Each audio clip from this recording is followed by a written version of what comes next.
મકરંદ Desai road પર માર્ગ બંધ કરવા ડિવાઈડર બનાવવા મુકાયેલ પથ્થરો સ્થાનિકો દ્વારા દૂર કરવામાં આવ્યા। શહેરના તાંદલજા વિસ્તાર સ્થિત આવેલ મકરંદ દેસાઈ રોડ પર ટીપી રોડ પરથી અવરજવર કરવા રસ્તો બંધ કરવાના હેતુથી મૂકવામાં આવેલ ડિવાઈડરના બ્લોક રોષે ભરાયેલ સ્થાનિકો દ્વારા દૂર કરવામાં આવ્યા હતા। શહેરના સનફાર્મા 3 રસ્તાથી જેપી રોડ પોલીસ સ્ટેશન 4 રસ્તા સુધીના માર્ગની મધ્યમાં આવેલ આમિર કોમ્પ્લેક્સ પાસે એક જગ્યાએથી બીજી જગ્યાએ અવરજવર કરવા 4 રસ્તાની ચોકડી આવેલ છે। જે માર્ગની વાત કરીએ તો આ માર્ગ પરથી આશરે 50 જેટલી સોસાયટીઓમાં અવરજવર કરવા હજારોની સંખ્યામાં રહીશો આ માર્ગનો ઉપયોગ કરે છે। અકસ્માત ન સર્જાય તેના માટે ગતિ અવરોધક તરીકે મુખ્ય માર્ગ કહી શકાય એવા મકરંદ દેસાઈ રોડની બંને બાજુ ગતિ અવરોધક સ્પીડ બ્રેકર મૂકવામાં આવેલ હોય અને આ માર્ગ અકસ્માતનો ઝોન પણ ન હોય તેમ છતાં પાલિકા દ્વારા આ માર્ગ પર ડિવાઈડર બનાવવાના હેતુથી આજરોજ બ્લોક મૂકવામાં આવતા રોષે ભરાયેલા સ્થાનિકો દ્વારા ડિવાઈડરના બ્લોક હટાવવામાં આવ્યા હતા અને માર્ગ પર ડિવાઈડર બનાવવામાં ન આવે અને માર્ગ વર્ષોથી જે પ્રકારે છે તે પ્રકારે ખુલ્લો જ રાખવામાં આવે તેવી માંગ કરવામાં આવી હતી અને જો વિરોધ હોવા છતાં ડિવાઈડર બનાવવામાં આવશે તો આંદોલન પણ કરવામાં આવશે તેવી ચીમકી એડવોકેટ અશફાક મલિક દ્વારા ઉચ્ચારવામાં આવી હતી। વિરોધ છે ડિવાઈડર બનાવવા માટે પથ્થરો મૂકવામાં આવ્યા હતા, આપના લોકો દ્વારા દૂર કરવામાં આવે છે, શું છે વિરોધ? તાંદલજા વિસ્તારમાં આ આમિર કોમ્પ્લેક્સ 4 રસ્તા જ્યાંથી એક તરફ Aamir complex, Aamir duplex, Shalimar duplex, Amin park, Tabassum park, Yogi Kutir આ તમામ સોસાયટીઓને જોડતો મુખ્ય 12 મીટરનો રસ્તો છે અને એની સામેની બાજુનો રસ્તો એ મધુરમ, મદીના પાર્ક, આયસા 2 એ તમામ સોસાયટીઓને જોડતો રસ્તો છે।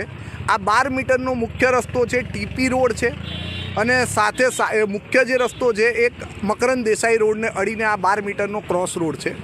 4 રસ્તા છે। આ 4 રસ્તા ઉપર અત્યારે ડિવાઈડર મૂકીને જે 4 રસ્તા જે પરાપૂર્વથી જ્યારથી તાંદલજા વિસ્તારનું અસ્તિત્વ છે, જ્યારથી વડોદરા શહેરનું અસ્તિત્વ છે ત્યારથી આ રસ્તો છે અને આવો પરાપૂર્વથી ચાલતો આવતો રસ્તો આજે અચાનક એક્સિડન્ટના બહાના હેઠળ ડિવાઈડરો મૂકીને બંધ કરવાનો પ્રયત્ન કરવામાં આવ્યો છે। આ જગ્યાએ કેટલા એક્સિડન્ટ થયા એ અમને બતાવે। આ જગ્યાએ કોઈ એક્સિડન્ટ થતા નથી।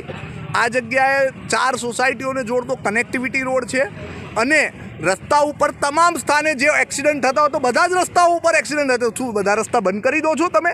એટલે ફક્ત હેરાન પરેશાન કરવાના ઈરાદે આ એક રોડ બંધ કરવાનો પ્રયત્ન, ડિવાઈડર દ્વારા રસ્તો બંધ કરવાનો પ્રયત્ન કરતા હતા। વિસ્તારના નાગરિકો, સોસાયટીના રહીશો 50થી 100 સોસાયટીને કનેક્ટ કરતો આ રસ્તો છે, બલકે તાંદલજા વિસ્તારને જોડતો સેકન્ડ ઓપ્શન વે છે, બરાબર। એટલે આ રોડ બાબતે લોકોનો વિરોધ છે અને લોકોનો વિરોધ છે કોર્પોરેશન દ્વારા ડિવાઈડરના પથ્થરો ઉતારવામાં આવ્યા હતા રસ્તો બ્લોક કરીને, તે રસ્તો ખોલી નાખ્યો છે અને બ્લોક કરેલા પથ્થરો સાઈડ પર મૂકી દેવામાં આવ્યા છે। એટલે આ વિસ્તારના નાગરિકોની એક જ માંગણી છે, જ્યાં આગળ 1-2 સોસાયટીને કનેક્ટ કરતો ડિવાઈડર ખોલેલો રસ્તો હોય તો ત્યાં તમે બંધ કરી દો, અમને કોઈ વાંધો નથી, પણ જે જગ્યાએ 4 રસ્તા છે જેની ચારે ફરતે રોડ આવતું હોય એવા રસ્તા કોઈ પણ બંધ કરવામાં ના આવે। જાણીબૂજીને આ રસ્તા બંધ કરવાની એ જે પેરવી થાય છે એ ખોટી રીતે હેરાન પરેશાન કરવાના ઈરાદાથી પેરવી થઈ રહી છે। એટલે અમારા કોઈ પણ રસ્તા બંધ કરવામાં ના આવે એવી અમારી માંગણી છે। અવરજવર કરવા માટેનો જે માર્ગ છે અને વચ્ચે ડિવાઈડરના પથ્થર મૂકવામાં આવ્યા હતા, આપના દ્વારા વિરોધ કરવામાં આવ્યો છે, શું કહેશો? સાહેબ, એમાં એવું છે કે આ જે રસ્તો તો હમણાં એડવોકેટ સાહેબે બી કીધું કે આ જે મેઇન રોડ છે એને 50 સોસાયટીને જોડતો રોડ છે। એવું નથી કે કોઈ 1-2 રસ્તી સોસાયટીને જોડતો રોડ હોય, 50 સોસાયટીને જોડતો રોડ છે અને આ રોડ જો બંધ કરવામાં આવે તો લોકો રોંગ સાઈડથી આવશે, એનો કોઈ ઓપ્શન્સ નથી બીજો। એવો ઓપ્શન્સ હોય કે આ રોડ બંધ કરવામાં આવે અને માણસ બીજી કોઈ જગ્યાએથી આવી જાય, કેટલું બધું ફરવા જઈશ, છેટ સુધી જો ફરવા જઈશું તો આગળ ટ્રાફિક સિગ્નલવાળું છે અને ત્યાંથી ફરીને માણસ આવવું પડશે જે બહુ દૂર પડી જાય છે અને લોકો જો રોંગ સાઈડથી આવશે તો સાહેબ એક્સિડન્ટ થવાના ચાન્સીસ વધી જશે, જે સ્પષ્ટ જણાઈ રહ્યું છે, કેમ કે લોકો રોંગ સાઈડનો ઉપયોગ કરતા જ હોય છે।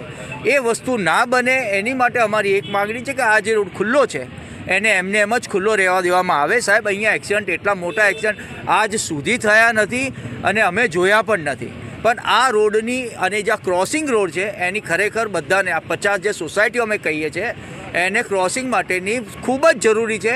એને બંધ કરીને આગળ કોઈ જગ્યાએ 2-4 સોસાયટીનો જોડતો રોડ હોય, જો તમે એને બ્લોક કરતા હો અને એવું લાગતું હોય કે આનેથી એક્સિડન્ટ ઓછા થઈ શકે છે તો અમને એનો કોઈ વિરોધ નથી, પણ આ રોડ પર અહીંયા જો બંધ થાય તો અમારો એને સખત વિરોધ છે અને એવું ન થાય એની અમે તમને ખાસ અનુરોધ કરીએ છીએ અને અમારી માંગણી છે જે તમે સ્વીકારી શકો તો ખૂબ જ સારું છે, નહીંતર રોંગ સાઈડથી લોકો આવશે અને એક્સિડન્ટ વધશે, એમાં કોઈ શંકાને સ્થાન નથી. Thank you.